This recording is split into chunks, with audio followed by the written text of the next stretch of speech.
요한복음 19장 17절부터 42절을 가지고 십자가에 못 박히시다라는 제목으로 말씀드리겠습니다. 16절에 그들은 예수를 넘겨받았다고 했습니다. 로마 총독 빌라도가 십자가에 예수님을 매달라고 허락해서 십자가형 집행이 시작되었습니다.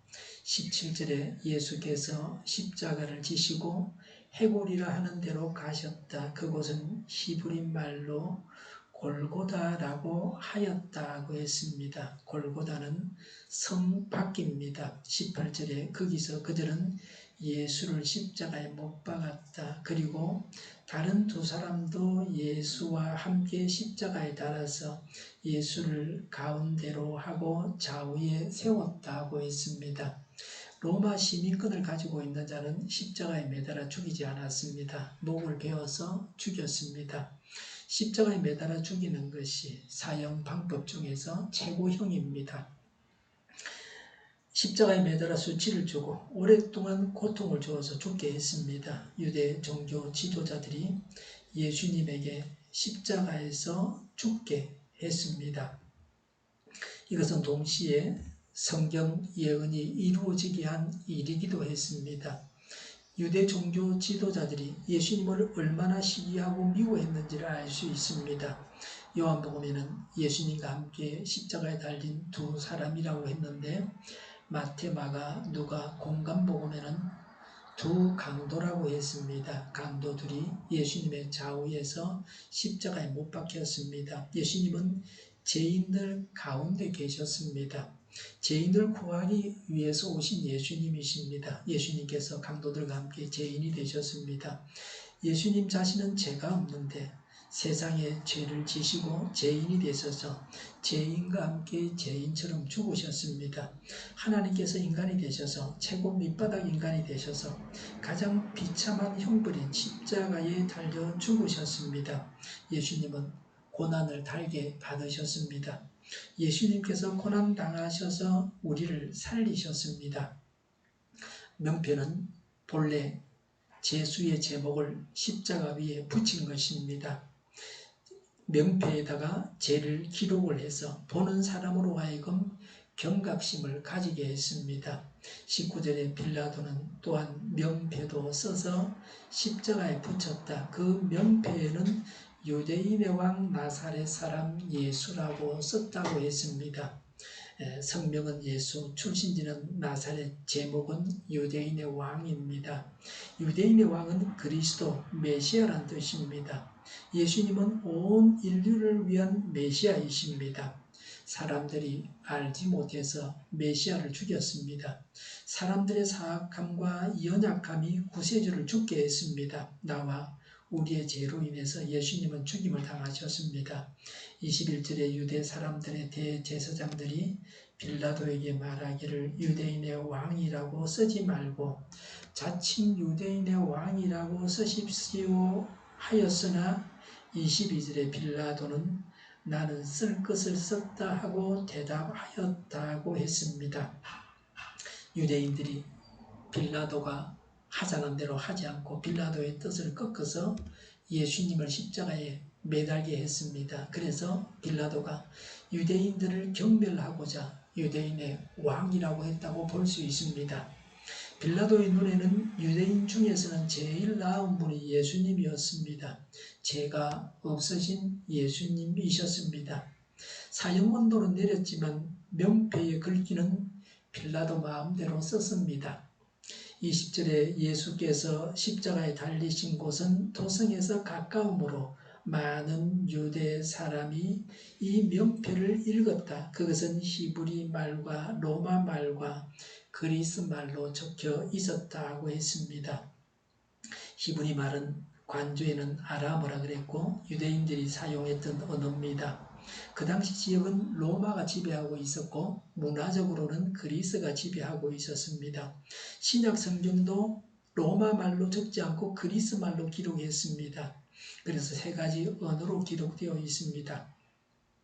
그 당시 그곳에 있었던 사람들이 다 예수님의 십자가 명패를 읽었습니다. 그리스도를 온 세계에 선포하려는 하나님의 섭리를 암시하고 있습니다.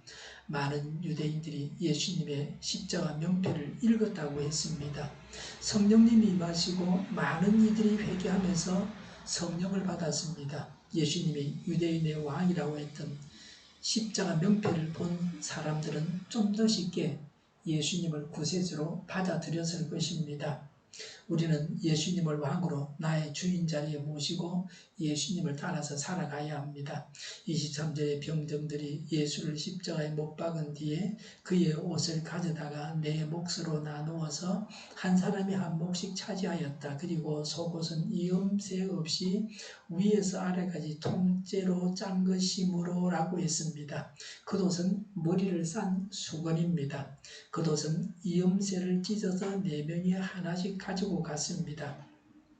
신발은 집신이고 허리띠와 두루 감던 천이었습니다. 속옷은 조각난 것이 아니고 하나였기 때문에 찢지 않고 제비를 뽑아서 한 사람이 가져갔습니다.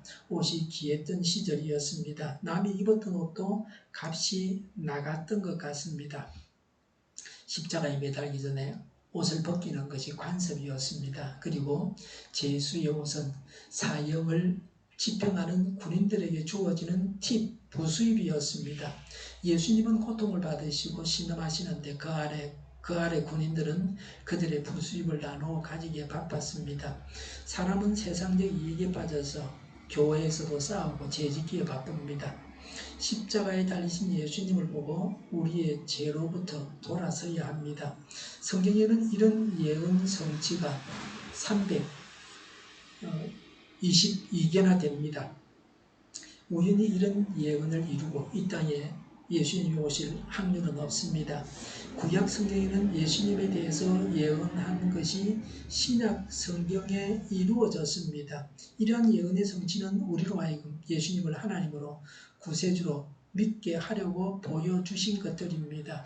24절에 그들은 서로 말하기를 이것을 찢지 말고 누가 차지할지 제비를 뽑자 하였다. 이는 그들이 나의 겉옷을 서로 나누어 가지고 나의 속옷을 놓고 쓰는 제비를 뽑았다 하는 성경 말씀이 이루어지게 하려는 것이었다. 그러므로 병정들이 이런 일을 하였다고 했습니다. 간주에 보면 시편 22편 18절에서 인용했다고 했습니다. 나의 겉옷을 원수들이 나누어 가지고 나의 속옷도 제비를 뽑아서 나누어 가집니다 라고 했습니다. 예수님이 자기 소유로 남겨둔 것은 아무것도 없었습니다. 성경 말씀이 이루어졌습니다. 지금도 교회가 어려움을 당하는 것은 마지막 때에 핍박자들이 핍박을 마지막 때에 믿는 자들이 핍박을 받는다고 하는 성경 말씀이 이루어진 것입니다. 마지막 때의 믿음을 지키는 것은 어려운 일입니다. 마지막 때에도 순교하는 사람들이 있게 마련입니다. 25절에 그런데 예수의 십자가 곁에는 예수의 어머니와 이모와 글로바의 아내 마리아와 막달라 사람 마리아가 서 있었다고 했습니다.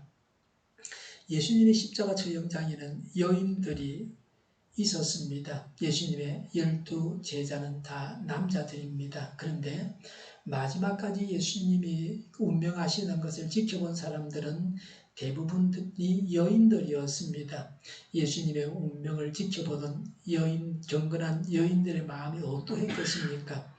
예수님께서 당하시는 고난에 대해서 슬퍼하는 마음이 있었습니다. 우리도 예수님의 고난을 슬퍼하고 있습니다. 나도 예수님처럼 하나님의 뜻을 따르기 위해서 고난을 당해야 합니다. 그래서 안식 후 첫날에 향품을 가지고 예수님의 무덤을 찾아갔습니다. 오늘날도 십자가 주위에는 두 종류의 사람이 있습니다. 십자가 밑에 있다고 해서 다 진실한 그리스도인은 아닙니다. 등잔 밑이 어두운 것처럼 교회 안에 있으면서도 전혀 그리스도인이 아닌 자들도 있습니다. 교회 안에는 욕심을 채우려는 사람들과 경건한 자들이 같이 있습니다. 26절에 예수께서는 자기 어머니와 그 곁에 서 있는 사랑하는 제자를 보시고 어머니에게 어머니 이 사람이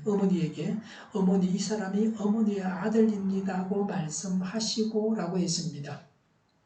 예수님의 유언입니다. 유언은 살아 있을 때 해야 되지 죽어서는 못합니다. 살아 생전에 자녀들에게 남길 말들을 남겨야 합니다. 예수님이 마지막으로 남기신 유언은 매우 개인적인 것이었습니다. 동시에 십계명에 나오는 자녀가 부모를 공경해야 한다는 말씀의 실천이기도 합니다. 27절에 그 다음에 제자에게는 자 이분이 내 어머니시다고 말씀하셨다. 그때부터 그 제자는 자기 집으로 모셨다. 모친 마리아는 요한의 이모입니다. 사도 요한이 양아들이 되고 모친 마리아는 양어머니가 되었습니다. 그 당시는 지금과는 달라서 여자가 경제활동을 해서 벌어먹고 살 수가 없었습니다. 그래서 예수님이 운명하시면서 제자인 사도 요한에게 자기 어머니를 부탁했습니다.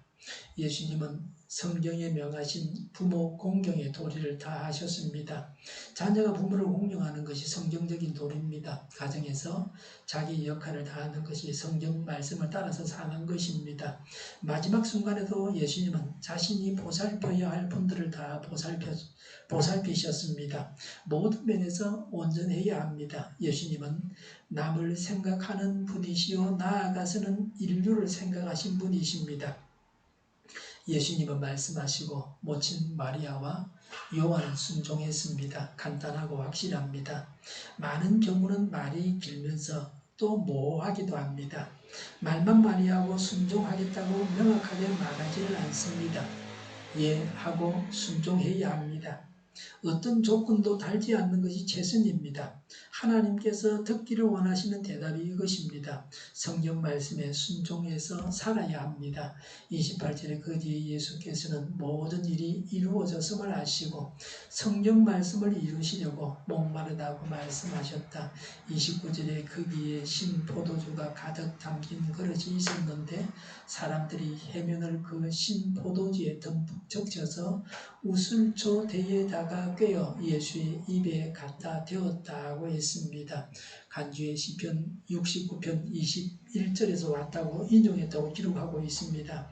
배가 고파서 먹을 것을 달라고 하면 그들은 나에게 독을 타서 주고 목이 말라 마실 것을 달라고 하면 나에게 식초를 내 주었습니다. 라고 했습니다. 신포도주는 사형집행하는 군인들이 먹는 싸구려 술입니다. 사형집행 중에 갈증을 해소해 주기 위해서 마셨습니다. 예수님께서 십자가상에서 목마르셔서 신포도주를 마신 것은 인간의 고통을 드러낸 것입니다. 30절에 예수께서 신포도주를 받으시고 다 이뤘다고 말씀하신 뒤에 머리를 떨어뜨리시고 숨을 거두셨다고 했습니다. 예수님은 완전한 구속 사역의 완성을 선포하셨습니다. 인간의 제 문제가 다 해결되어졌습니다. 인류 역사상 가장 귀한 일이요 인류의 모든 희망의 근거입니다. 예수님을 두고 하신 구약 성경 말씀을 다 이루셨습니다. 구약 성경이 이루어진 것을 보고 예수님이 메시아인 것을 알 수 있습니다. 예수님에게는 성경을 이루시는 것이 매우 중요한 일이셨습니다. 성경은 약속입니다. 하나님의 약속을 지키십니다. 우리는 하나님 말씀을 읽고 공부하고 암송해야 합니다. 성경을 믿어야 합니다. 기도할 때에도 성경을 믿고 기도하는 것이 중요합니다. 그냥 한번 해보는 기도가 아니라 약속의 말씀을 부여잡고 간구해야 합니다. 그냥 한번 해보는 기도가 아니라 약속의 말씀을 부여잡고 간구해야 확실한 응답을 받습니다. 예수님의 말씀을 믿기만 하면 그냥 하나님의 기적이 나타납니다. 예수님이 직접 안수하지 아니하셔도 예수님의 말씀을 믿기만 하면 죽은 자가 살아나는 기적이 일어났습니다. 하나님의 말씀을 믿는 믿음이 최고의 믿음입니다. 믿을 수 없는 중에도 성경을 믿어서 간구해야 합니다. 이 세상을 살아가는 동안에 하나님께서 나에게 맡기신 일을 다 이행해야 합니다. 이 세상에서 하나님께서 생명을 주셔서 살아가게 하신 것은 할 일이 남아있다는 것입니다. 하나님께서 내게 맡기신 일을 우리가 해야 합니다. 마귀의 자녀들은 마귀의 일을 하기 위해서 이 세상을 살아가고 있습니다. 마귀의 자녀들은 마귀의 일만 합니다. 하나님의 자녀들은 천국 백성이고 하나님의 일만 합니다. 믿는 자는 하나님이 우리의 주인 자리에 계셔서 하나님의 뜻대로 살아갑니다. 하나님의 일만 합니다. 하나님께서 시키신 일만 합니다. 무슨 일을 하는지를 보면 천국 백성인지 알 수 있습니다. 예수님은 그 열매를 보고서 나무를 안다고 하셨습니다. 우리는 선한 열매를 풍성하게 맺어야 합니다. 31절에 유대 사람들은 그 날이 유월절 준비일이므로 안식일에 시체들을 십자가에 그냥 두지 않으려고 그 시체의 다리를 꺾어서 치워달라고 빌라도에게 요청하였다. 그 안식일은 컷날이었기 때문이다 라고 했습니다. 신명기 21장 23절에 그러나 당신들은 그 죽음을 나무에 매달아 둔 채로 밤을 지내지 말고 그 날로 못 오십시오. 나무에 달린 사람은 하나님께 저주를 받은 사람이기 때문입니다. 당신들은 주 당신들의 하나님이 당신들에게 유산으로 준 땅을 더럽혀서는 안 됩니다 라고 했습니다. 유대인들은 나무에 달린 시체를 그대로 두고 밤을 새우면 부정해짐으로 해지기 전에 매장하는 것이 관례입니다. 더구나 그 다음 날은 유월절 잔치 중에서 마지막 7일째 되는 큰날입니다. 그 해에는 유월절 큰날이 안식일이었습니다. 그래서 시신을 십자가에서 내려야 합니다. 로마인들은 십자가에 처형된 자들을 그냥 내버려둬서 날짐승이 와서 뜯어먹게 했습니다. 그렇게 해서 사람들에게 경각심을 줬습니다. 32절에 그래서 병사들이 가서 먼저 예수와 함께 십자가에 달린 한 사람의 다리와 또 다른 한 사람의 다리를 꺾고 나서라고 했습니다. 예수님과 함께 십자가에 매달린 자가 2명은 그 당시도 살아 있었습니다. 십자가에 매달린 채로 살아 있었습니다. 살아 있었던 이 2 사람은 큰 망치로 다리뼈를 쳐서 꺾어가지고 다리로 발 디딤대를 밟고 서지 못하게 해서 출혈이 심해지고 숨이 막혀서 빨리 사망하게 했습니다. 33절에 예수께 와서는 그가 이미 죽으신 것을 보고서 다리를 꺾지 않았다. 34절에 그러나 병사들 가운데 하나가 창으로 그 옆구리를 찌르니고 피와 물이 흘러나왔다고 했습니다. 심장 파열로 사망한 경우에는 피와 물이 나오게 됩니다. 이렇게 예수님께서 죽으셨다는 것을 확인했습니다. 35절에 이것은 목격자가 증언한 것이다. 그래서 그의 증언은 참되다. 그는 자기의 말이 진실하다는 것을 알고 있다. 그는 여러분들도 믿게 하려고 증언한 것이다 라고 했습니다. 이런 사실은 목격자들의 진실한 증언에 의한 것입니다. 36절에 일이 이렇게 된 것은 그의 뼈가 하나도 부서지지 않을 것이다 한 성경 말씀이 이루어지게 하려는 것이었다 라고 했습니다. 관주에 구약에 예수님의 뼈가 꺾이지 않는다고 3번 예언한 것을 기록해 놓았습니다. 출애굽기 15장 46절에 어느 집이든지 고기는 한 집에서 먹어야 하며 그 고기를 조금이라도 집 바깥으로 가지고 나가서는 안 된다. 뼈를 하나라도 꺾어서는 안 된다고 했습니다. 유월절 어린 양을 먹을 때에 뼈를 꺾지 말라고 하셨습니다. 예수님은 유월절 어린 양으로서 인류의 죄를 대신해서 유월절 준비일, 유월절 어린 양을 잡는 날에 십자가에서 죽임을 당하셨습니다. 예수님은 유월절 어린 양으로서 뼈가 꺾이지 아니하셨습니다. 민수기 9장 12절에 다음날 아침까지는 아무것도 남겨서는 안 되며 희생제물의 뼈를 부러뜨려서도 안 된다. 6월절의 모든 율례대로 그렇게 그들은 6월절을 지켜야 한다. 시편 34편 20절에 뼈마디 하나하나 모두 지켜주시니 어느 것 하나도 부러지지 않는다고 했습니다. 예수님의 다리뼈가 꺾이지 않을 것이라고 구약 성경에 3번이나 예언을 하셨습니다. 3번은 중요하다는 겁니다. 예수님이 우리 죄를 대신해서 죽으신 것은 매우 중요한 사실입니다. 그래서 구약 성경에서 3번이나 예언을 했습니다. 예수님을 구원자로 믿어서 죄를 용서받고 구원받아야 합니다. 37절에 또 성경에 그들은 자기들이 찌른 사람을 쳐다볼 것이라는 말씀도 있다고 했습니다. 간주의 서가랴 12장 10절이라고 했습니다. 거기서 인용했습니다. 그러나 내가 다윗 지방과 예루살렘에 사는 사람들에게 은혜를 구하는 영과 용서를 비는 영을 부어주겠다. 그러면 그들은 나 곧 그들이 찔러 죽인 그를 바라보고서 외아들을 잃고 슬퍼 울듯이 슬피 울며 맏아들을 잃고 슬퍼하듯이 슬퍼할 것이다 라고 했습니다. 예수님을 죽이라고 한 유대인들이 회개해서 슬퍼한다고 했습니다. 하나님께서 회개의 영을 주셔서 그들이 지은 죄를 회개하고 용서받고 성령을 선물로 받습니다. 사도행전의 유대인들의 이런 회개를 기록하고 있습니다. 예수님을 죽이라고 한 자, 예수님을 죽인 자도 하나님의 은혜로 회개하면 용서를 받고 구원을 받습니다. 그러나 성령님을 회방하거나 거슬러서 말하면 용서받지 못한다고 했습니다. 분명히 성령님의 이른 줄 알면서 방해하거나 대적하면 용서받지 못합니다. 성령께서 회개하게 하시는데 성령을 대적하면 용서받지 못합니다. 성령 회방죄를 짓지 않도록 해야 합니다. 38절에 그 뒤에 아리마대 사람 요셉이 예수의 시신을 거두게 하여 달라고 빌라도에게 청하였다. 그는 예수의 제자인데 유대 사람이 무서워서 그것을 숨기고 있었다. 빌라도가 허락하니 그는 가서 예수의 시신을 내렸다고 했습니다. 아리마대는 예루살렘 서북쪽 10km 떨어진 곳입니다. 마가복음 15장 43절에 의의 의원이라고 했습니다. 마태복음 27장 50절에 부자라고 했습니다.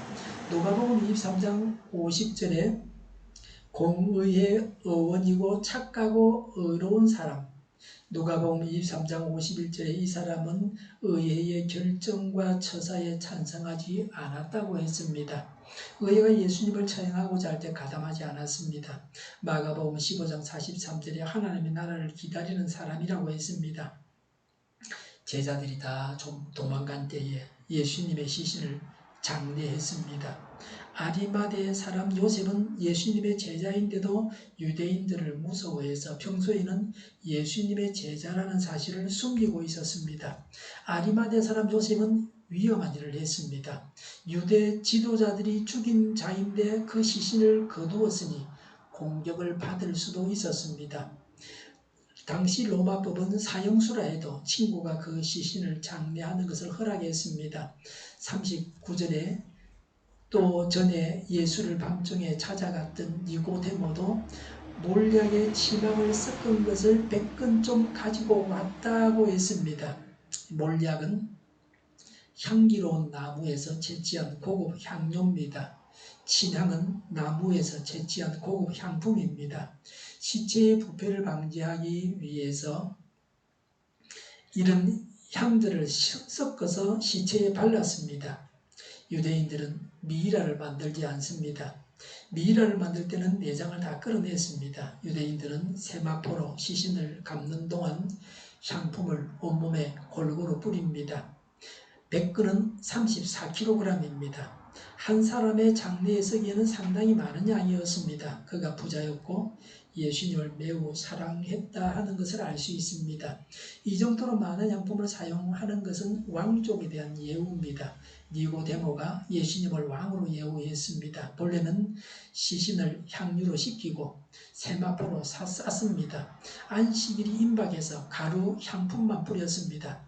누가복음 23장 56절에 갈릴리에서 온 여인들은 안식일이 지나면 정식으로 장례를 치르기 위해서 향유와 향품을 준비했습니다.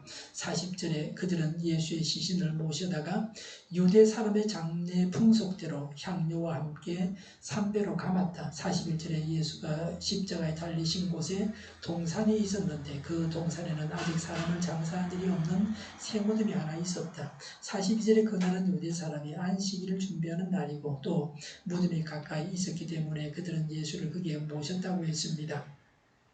유대인의 무덤은 동굴입니다. 이런 무덤은 굉장히 비싼 것입니다. 부자가 자기를 위해서 준비해 놓은 것입니다. 이사야 53장 9절에 죽어서 부자와 함께 들어가게 하였다고 했습니다. 이러한 예수님의 장례는 구약 예언의 성취였습니다. 부자와 같이 장래가 치루어졌습니다. 새롭게 시작되는 영광입니다. 예수님을 위해서 바치고 일할 수 있다는 것이 영광입니다. 예수님께서 우리에게 맡기신 일을 기쁨으로 해야 합니다. 12 제자들은 다 도망가고 없었습니다. 하나님께서 준비해 놓으신 사람들이 하나님의 일을 행했습니다. 예수님은 구약 성경의 예언을 이루셔서 메시아이심을 드러내셨습니다. 예수님께서 십자가에 달려 죽으심으로 우리의 모든 죄가 다 용서를 받았습니다. 예수님을 구세주로 하나님으로 온 세상에 전해서 모든 사람이 믿게 해야 합니다. 우리의 죄 때문에 고난당하시는 예수님을 바라보고 세상의 이익보다 예수님을 더 사랑하고 예수님을 위해서 하나님의 뜻을 이루고 하나님께 순종하며 고난도 달게 받아야 합니다. 예수님처럼 부모님께 효를 다해야 합니다. 나의 자존심, 나의 이익, 나의 명예, 또 나 자신을 죽이고 하나님께 영광을 돌려야 합니다. 예수님께서 주신 구원을 누려야 합니다. 예수님을 사랑하는 열정을 가져야 합니다. 하나님께 바쳐서 영광을 받아야 합니다. 효도하고 예수님을 따라서 고난을 받고 순종하고 나의 십자가를 지고서 예수님을 따라가고 영광의 길을 가고 예수님께서 이루신 구원을 전하여 전도 열매가 풍성하게 하고 예수님을 사랑해야 합니다. 기도하겠습니다.